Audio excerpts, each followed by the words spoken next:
हरे कृष्णा प्रभु। प्रभु क्या हम बिना नहाते हुए जप कर सकते हैं? मैं ऐसी जगह रहता हूँ जहाँ पे बहुत ठंडी होती है और सुबह-सुबह उठना और फिर नहाना और जप करना बहुत मुश्किल हो जाता है। तो 16 माला के लिए मैं मेरे बिस्तर पे ही जप करता हूँ, फिर नहा के ऑफिस चला जाता हूँ। क्या ये ठीक है?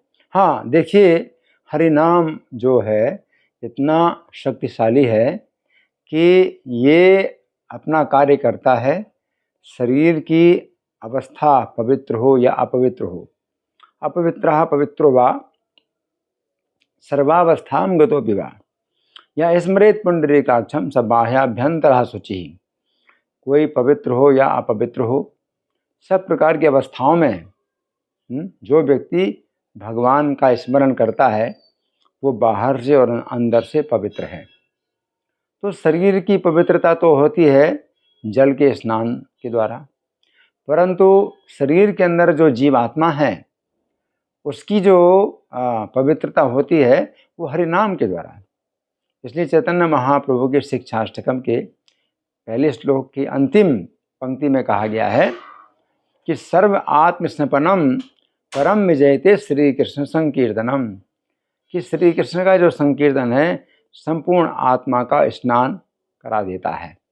तो आत्मा का स्नान का मतलब क्या है कि जब आत्मा, शरीर के अंदर जो आत्मा है, जब उसकी चेतना शुद्ध हो जाती है तो फिर वो अपने को देख सकता, अच्छी प्रकार से समझ सकता है।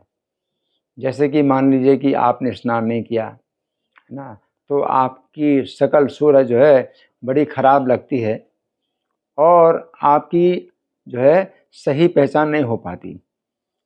परंतु जब आप स्नान कर लेते हैं, स्वच्छ वस्त्र धारण कर लेते हैं, तो कोई भी व्यक्ति जो है आपको देख करके प्रसन्न होता है और आपकी पहचान जानना चाहता है। तो उसी प्रकार से जो जीवात्मा है शरीर के अंदर बंधा हुआ है और शरीर के दोषों से भी बंधा हुआ है और अपनी पहचान को भूला हुआ है।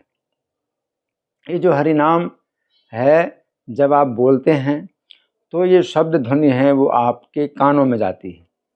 इस प्रकार से कानों में जो शब्द ध्वनि जाती है तो इस शब्द ध्वनि के माध्यम से भगवान स्वयं अपने नाम के रूप में हृदय में प्रवेश करते हैं और हृदय की धुलाई शुरू कर देते हैं।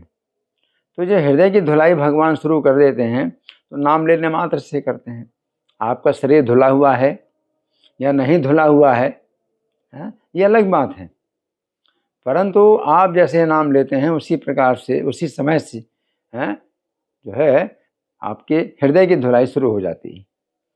तो हृदय की धुलाई अपने आप में एक अलग कार्यक्रम है और आप हरि नाम किसी भी समय ले सकते हैं। लेकिन अगर आप सवेरे सवेरे स्नान कर सकते हैं तो अच्छी बात है, क्योंकि इससे क्या है कि शरीर का जो पसीना है, शरीर की बदबू है, तो वो जब निकल जाती है तो आपका जो मन है वो ज़्यादा एकाग्र होता है। तो ऐसे स्नान करने की भी विधि है कि भाई स्नान कर लो। अगर आप बिस्तर में भी आप हैं तो भी गर्म पानी से आप अपने शरीर को पोंछ लो और इस प्रकार से अगर आप अपने शरीर की बदबू निकाल देते हैं तो आपका जो मन है वो ज़्यादा एकाग्र होता है। परंतु यदि आपने किसी प्रकार से अगर आदत डाल ली है, हर समय आप हरि नाम लेते हैं और नाम के अपराधों से अगर आप बचते हैं तो आप जो है किसी समय और किसी भी स्थिति में आप हरि नाम ले सकते हैं और आप जो है इससे हरि नाम के द्वारा शुद्ध हो सकते हैं। धन्यवाद। हरे कृष्णा।